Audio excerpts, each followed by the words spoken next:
నమస్తే, welcome to Leo. మనతో ఉన్నారు సీనియర్ జర్నలిస్ట్ హేమసుందర్ గారు. సార్ నమస్తే. నమస్తే అండి. సార్, శివ దాదాపు 37 ఏళ్ళు అనుకుంటా సార్ సినిమా వచ్చి కూడా ఇప్పుడు మళ్ళీ రిలీజ్ టైంలో నిజంగా బాహుబలికి కూడా దక్కనంత ప్రమోషన్స్ అయితే దొరుకుతుంది రిలీజ్కి. అటు చిరంజీవి గారి నుంచి మొదలు పెడితే ప్రతి ఒక్కళ్ళు కూడా దీనిపైన ఖచ్చితంగా ఒక కమెంట్ అయితే చేస్తూ వస్తున్నారు. కానీ ఇంత ప్రమోషన్ గతంలో రిలీజ్ సినిమాలకి ఎక్కడైనా చూసారంటే ఏం చెప్తారు?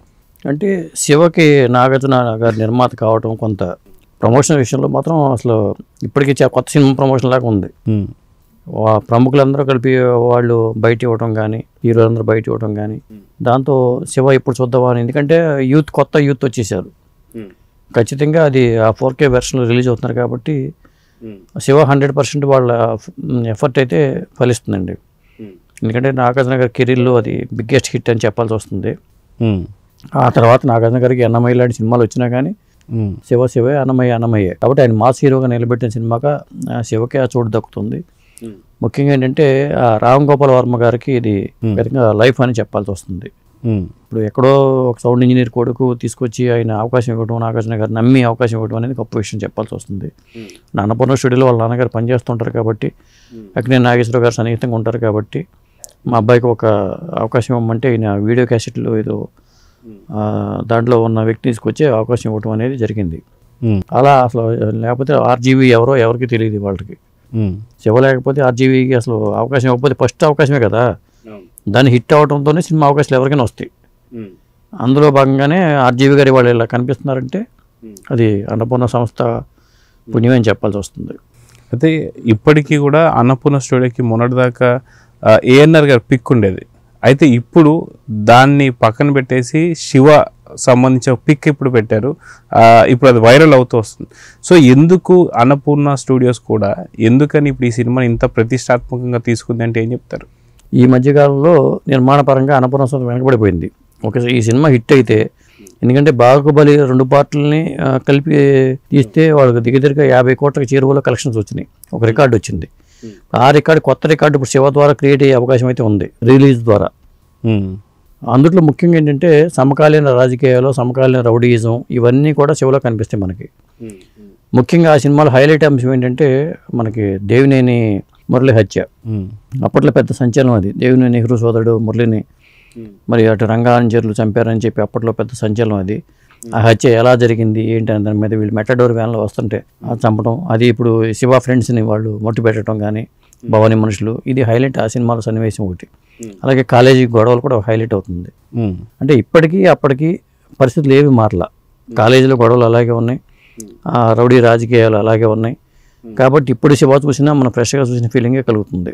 అయితే అదిగాక మీరు ఇందాక అన్నట్టు ఖచ్చితంగా 30 ఏళ్ల క్రితం తర్వాత వచ్చే సినిమా అంటే ఖచ్చితంగా 3 తరాలు ఇక్కడ దాటిపోయినట్టే. సో ఇప్పుడు రిలీజ్ అవుతుంటే ఖచ్చితంగా ఆ సినిమా అంత పెద్ద ఆసక్తి అయితే ఉంటుంది. ఎందుకంటే 10 సంవత్సరాలు లేదా 15 సంవత్సరాల క్రితం సినిమాలు అంటే కొంత ఆసక్తి ఉంటుంది. కానీ ఎన్నడూ లేనిది ఇంత పాత సినిమాకి ఇంత పెద్ద ఒక ఇంట్రెస్ట్ లభిస్తుందంటే దీన్ని ఎలా చూడాలంటారు? అంటే ఇప్పటికీ చాలామంది చూపిస్తుంటారు ఆ సినిమాని. అది హిందీలో కూడా రీమేక్ చేశారు, కొన్ని క్లైమాక్స్లో కొంచెం చేంజ్ చేశారు. కానీ తెలుగు హిట్ అయినంతగా హిందీ సినిమాకి అంత హిట్ అవ్వాల. తెలుగు సినిమానే పెద్ద హిట్ అని చెప్పాల్సి వస్తుంది. క్లైమాక్స్ మార్చినా కానీ హిందీ సినిమాకి అయితే అంత ఇది రాలేదని చెప్పాల్సి వస్తుంది. అయితే ఇక్కడ ఏంటంటే ముఖ్యంగా ఆ క్యారెక్టరైజేషన్ అండి. ఆ భవానీ క్యారెక్టర్ కానీ, రఘువరన్ నటన కానీ, ఎందుకంటే ఆయన ముందు కొట్టే సన్నివేశాలు కానీ, లేకపోతే శివ గురించి పేరు విన్నప్పుడు రియాక్ట్ అయ్యే సన్నివేశాలు కానీ ఆయన జీవించేసాడని చెప్పాల్సి వస్తుంది. భవానీ పాత్ర ద్వారానే రఘువరన్ ఒక విధంగా చెప్పాలంటే రఘువరన్ ఈ సినిమాకి హీరో అనుకోవాల్సి వస్తుంది. అలాంటి బలమైన విలన్ని ఒక కాలేజీ కుర్రాడు ఎదిరించడం అనే కాన్సెప్టే ఇక్కడ క్లిక్ అయింది. ఇవాళకి కూడా అది హిట్ అంత ఇదైందంటే కారణం ఏంటంటే భవానీ పాత్ర, ఒక కాలేజీ కుర్రాడుగా నాగార్జున గారు చేసిన యాక్టింగ్ కానీ, కెరీర్ స్టార్టింగ్లో హిట్ కోసం తప్పిస్తున్న టైంలో శివరాంటి హిట్ రావడం కానీ, అది వర్మ గారికి ఏంటంటే తన కాలేజ్ చదువుకున్న రోజుల్లో ఆ విజయవాడ గొడవలు, ఆ గొడవలన్నీ ఆ చూడటం, ఆ గొడవల మీద బేస్ చేసుకుని సినిమా తీయటం అనేది జరిగింది.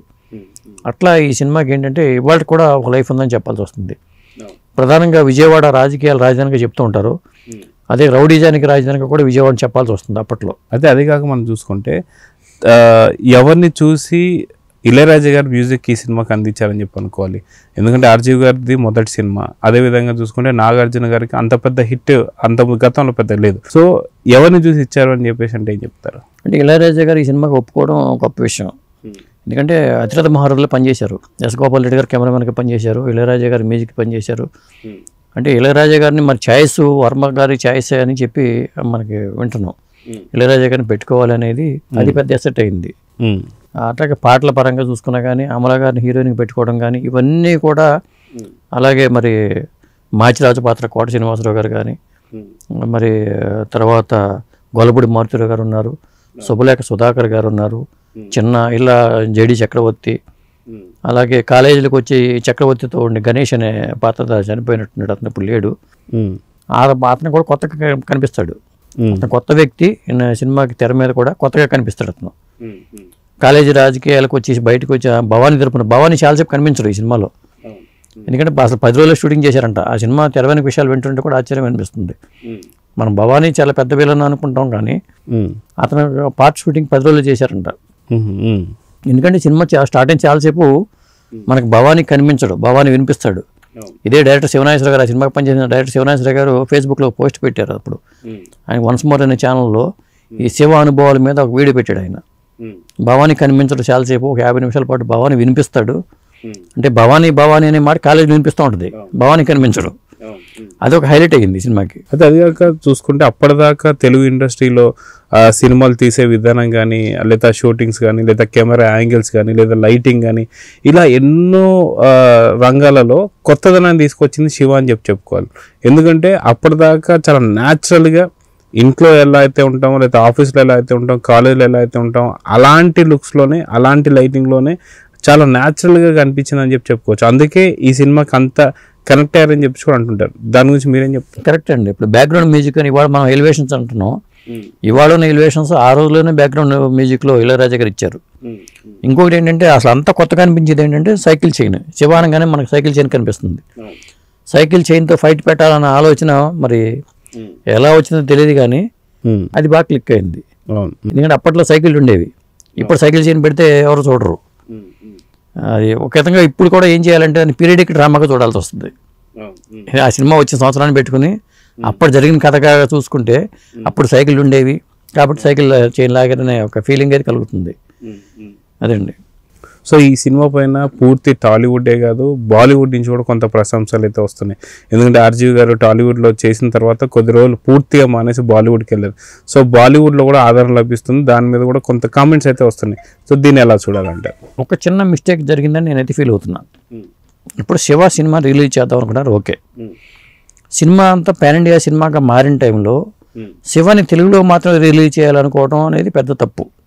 శివ సినిమాని ఒక పాన్ ఇండియా స్థాయిలో అనేక భాషలో డబ్బింగ్ చెప్పుకుంటాం, లేకపోతే నాగార్జున గారితో డబ్బింగ్ చెప్పించుకుని, నాగార్జున గారికి బాలీవుడ్లో కూడా క్రేజ్ ఉంది కదా, ఆ శివ రిలీజ్ చేసే బదులు ఇదే శివని ఒక పాన్ ఇండియా స్థాయిలో డబ్బింగ్ చేసి రిలీజ్ చేసుకుంటే ఇంకా బాగుండేది అనిపించింది.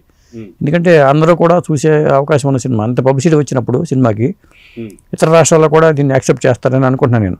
ఇప్పుడు నాగార్జున గారు తమిళ్లో కూలీ సినిమా చేశారు, ఆ ఇమేజ్ అక్కడ కూడా ఉంది కదా. హిందీలో చేశారు, సినిమాలో అమితాబ్ బచ్చన్తో చేశారు కొదగోవా. ఇలాంటప్పుడు మరి బ్రహ్మాస్త్ర సినిమా చేశారు. ఈ సినిమాని ఎందుకు అలా రిలీజ్ చేయలేదు అనేది అనిపిస్తుంది నాకు. సో ఓవరాల్గా చూసుకుంటే ఒకే ఒక్క శివ, ఒకే సినిమా నాగార్జునకి, ఒకే సినిమా ఆర్జీవికి. సో ఆ సినిమా నవంబర్ 14వ తారీఖున థియేటర్స్లో ఏం చేయబోతుందంటే ఏం చెప్తారు? నేను అనుకోవటం అంటే వేరే సినిమాలు కూడా పెద్దగా హిట్ అయిన సినిమాలు కూడా ఏమీ లేవండి ఈ వారం. కాబట్టి శివ రిలీజ్కి ఓపెనింగ్స్ పరంగా అయితే 100% సక్సెస్ అవుతుంది. ముఖ్యంగా సిటీస్లో అయితే బ్రహ్మాండంగా ఓపెనింగ్స్ అవకాశం అయితే ఉంది. మరి ఎంత కలెక్ట్ చేస్తుంది ఏమిటి అనేది చూడాలి. సో దీని మీద కొంత డిస్కషన్ కూడా జరుగుతుంది. బాహుబలికి వచ్చినటువంటి ఒక రిలీజ్ ఎపిక్ ఏదైతే ఉందో బాహుబలికి, దానికన్నా కలెక్షన్స్ మించబోతుంది శివ అని చెప్పేసి అంటున్నారు. అందరూ ఇండస్ట్రీ కూడా మొత్తం దీని నుంచే మాట్లాడుతుంది. రికార్డులు బద్దలు కొట్టే అవకాశం ఎంతవరకు ఉందంటే ఏం చెప్తారు? అంటే బాహుబలి ఎపిక్ని పాన్ ఇండియా స్థాయిలో రిలీజ్ చేసుకున్నారు వాళ్ళు. మరి శివని అలా రిలీజ్ చేసి ఉంటే కంపారిజన్ వచ్చేది. ఇప్పుడు Baahubali collection Shiva collection compare చేయడం కరెక్ట్ కాదేమో అనిపిస్తుంది. సినిమాల పరంగా మేకింగ్ పరంగా శివే, బాహుబలే. ఎందుకంటే శివ తర్వాత శివ ముందు అని మనం ఎట్లా మాట్లాడుకుంటాం, బాహుబలికి ముందు బాహుబలి తర్వాత కూడా మాట్లాడుకుంటాం. కాబట్టి బాహుబలిని శివతో కంపేర్ చేయడం కరెక్ట్ కాదేమో అనిపిస్తుంది. సో చూద్దాం సార్, నవంబర్ 14వ తారీఖున ఏం జరగబోతుంది థియేటర్స్లో, శివ ఎలాంటి సందడి చేయబోతున్నాడు చూద్దాం మరి. నమస్తే. నమస్తే.